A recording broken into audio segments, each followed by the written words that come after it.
안녕하세요. 고품격 허세방송 허세미술관의 이한입니다. 자, 시즌2가 시작됐습니다. 역대 최강 예술작품을 뽑는 아트 월드컵을 다시 시작하겠습니다. 생각보다 반응이 너무 안 좋아서 이대로 멈출 뻔했는데 그 구독자 한 분께서 왜 안 하냐고 말씀하셔서 우리가 하던 잔치 마무리를 하겠습니다. 32강부터 월드컵 방식대로 여러 사이트를 종합하고 개인적인 의견도 반영을 해서 32강까지 만들었는데 제가 하나 실수를 한 게 있어요. 정말 중요한 화가 하나를 빠뜨렸습니다. 여기서 라파엘 당연히 들어가야 되는데 제가 실수로 뺐습니다. 있을 수가 없는 일이죠. 만약 뺀다면 조르조네 빼고 라파엘을 넣었으면 순위가 달라지지 않았을까라는 생각 들고, 근데 이 조가 그러면 죽음의 조가 되겠네요.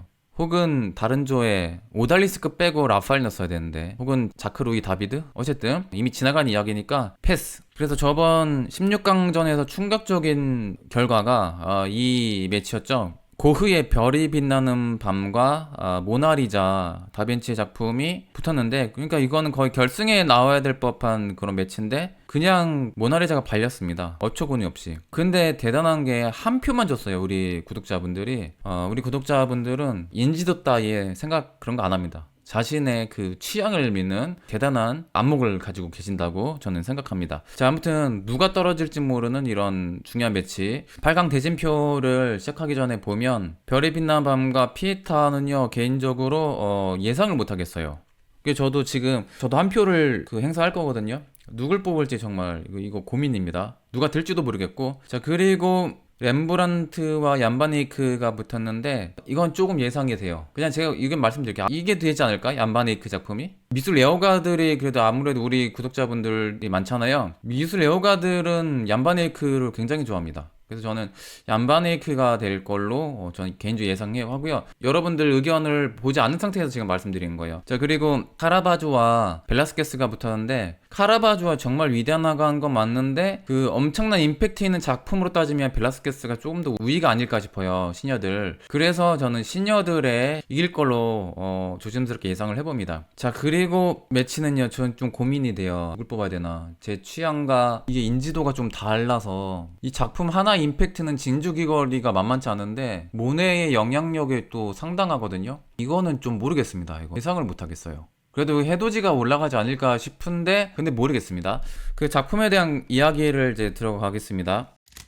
8강 1라운드 화가를 비교를 해보겠습니다. 먼저 미켈란젤로와 반고흐가 만났는데, 미켈란젤로는 르네상스 이탈리아 화가고 반고흐는 네덜란드 후기 인상주의 화가죠. 예, 주로 19세기 말에 활동했던 그런 화가고, 자, 고흐 주특기가 물결 터치죠. 그 율동감 있는 이런 개성적인 터치. 이 화가가 이제 술고래죠. 압센트를 굉장히 잘 마시는, 황시증의 부작용이 왔다는 그런 말을 많이 하고, 그래도 정신적으로 좀 고통을 많이 받으셨죠. 이분이 조울증도 있었고 이명도 좀 들렸다고 알려져 있고, 그다음 어지럼증도 있었다고 그런 말도 있습니다. 귀를 자해를 했다고 알려져 있으나 이거는 확실하지 않습니다. 포괄적으로 고갱이 잘랐는지 이건 모릅니다. 아직도. 해바라기로 굉장히 유명하죠. 고갱을 환영하는 의미에서 그린 작품들. 황시증의 부작용 때문에 노란색에 집착을 해서 노란색을 주로 그렸다라는 말도 안 되는 주장이 있는데 동의하지 않습니다. 세상이 노랗게 보이는데 왜 노란색을 더 쓸까? 이건 말이 안 되죠. 대표작이 별이 빛나는 밤이라는 작품이 있고 아르 카페라는 이런 명작이 있습니다.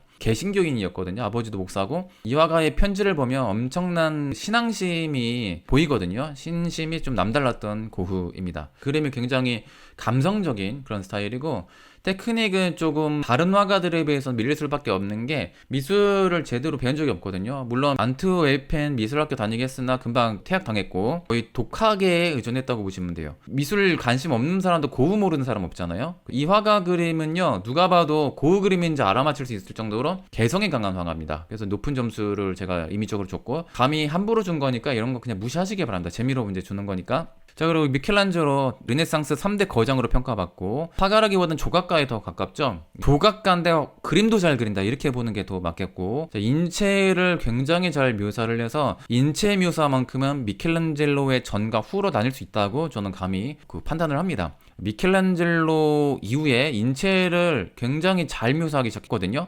동세를 아주 역동적으로 표현하기 시작했습니다. 후배 화가들이.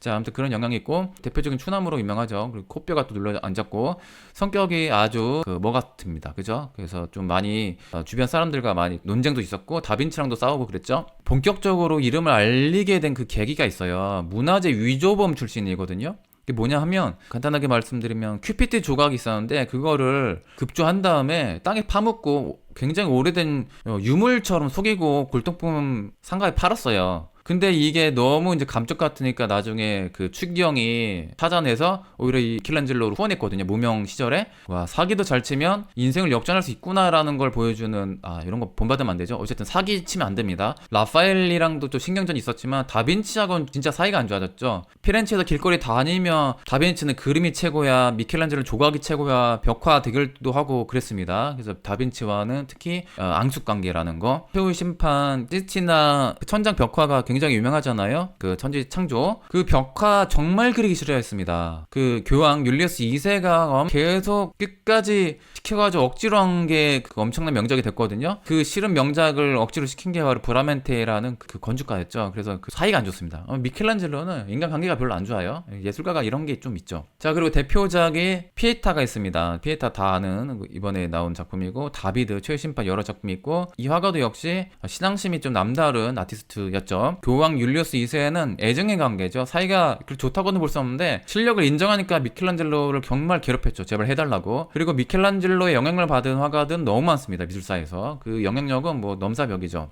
독창성은 고흐에 비해서 좀 적게 준 이유가 이 당시에 독창성이 그렇게 중요한 시대가 아니었거든요. 그러니까 장인 정신이 더 중요했던 시대였죠. 작품성. 그래서 이렇게 또 비교를 할 수 있는데, 왜 이렇게 말 길어질까? 좀 짧게 하려고 그랬는데, 그림 얘기 뭐 하다 보면 계속 줄줄이 뭐가 나와서 이 얘기는 해야겠다. 그래도 둘의 사랑을 좀 비교를 해보면 고흐는 나름 사랑을 했습니다. 처음에는 하숙집 딸에게 고백했다가 차이고, 친척 K 보스에게 사랑 고백했다가 또 차이고, 주변 반대로 또 실패하고, 매춘부 신 호르니까 결혼하려다가 실패하고, 막 나중에 마르호시라는 사람과는 또 그 사랑했으나 또 반대가 너무 심해서 그 마르톳 여인이 또 자살 기도도 하고, 어쨌든 사랑을 했다. 고흐가 좀 뭔가 예술가로서의 그런 성향, 그 순수함에 좀 반하지 않았을까 싶은데, 미켈란젤로는 좀 성격이 진짜, 이런 말 하기 그렇지만 지랄 맞았죠. 보통 모태솔로로 보통 알려져 있으나 정신적인 사랑을 했다고 해서 카발리에라는 그 여인에게 뭐 편지 쓰면서 플라토닉한 사랑을 했다고도 알려져 있으나, 이게 나중에는 동성애로 밝혀졌습니다. 19세기 말부터. 뭐 아주 확실하다고는 말 안 하지만요, 다빈치와 더불어서 남자를 좋아하는 걸로 많이 봅니다. 자, 르네상스가 고전의 부활이잖아요. 그리스의 부활. 그래서 그리스 때 동성 연애가 이렇게 이상한 게 아니었는데 그것마저도 영향받지 않았을까라는 생각도 듭니다.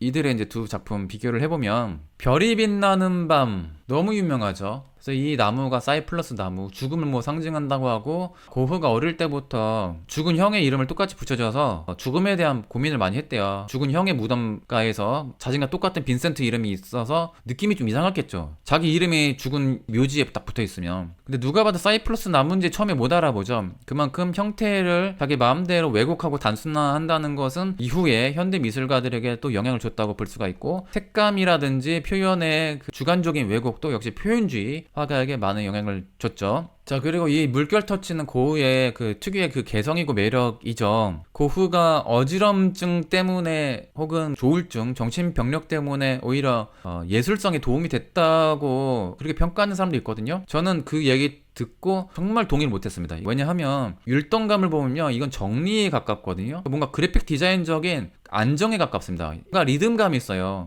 이거는 뭔가 혼란한 그런 게 아니라 오히려 정리, 정돈에 가깝거든요. 정신병력과 이거는 상관없다. 이거는 오히려 정신병력을 이겨내고 고통 속에서도 그 예술에 대한 집념 때문에 이렇게 아름다운 작품이 나온 거지, 어지럼증이라든지 그런 안 좋은 병세가 도움이 됐다고는 전 동의를 못하는데, 최근에 그 연구하는 학자들에 따르면 제 생각도 비슷한 것 같아요. 증세들이 오히려 예술가에게 도움됐다는 것은 근거가 없다고도 많이 평가를 하더라고요. 자, 그리고 피에타 하면 예술을 떠나서 인류 문화사에 진짜 엄청난 업적을 남긴 작품이라고 생각합니다. 저는 개인적으로 그림이라기보다는 이거는 인류 문화사적인 보물이라고 저는 생각을 해요. 그래서 이거는 뭐 작품성뿐만 아니라 인지도도 남다르고 역사성은 뭐 넘사벽이고 그렇습니다. 그래서 뭐 점수 다 비슷합니다. 그래서 제가 이번 한 표를 행사하잖아요. 그래서 저도 되게 고민이 되더라고요. 아유, 진짜 누굴 뽑을까? 둘 다 좋은데. 뭔가 취향으로는 고흐의 별이 빛나는 밤에 좀 끌리긴 하는데, 아, 이게 영향력이라든지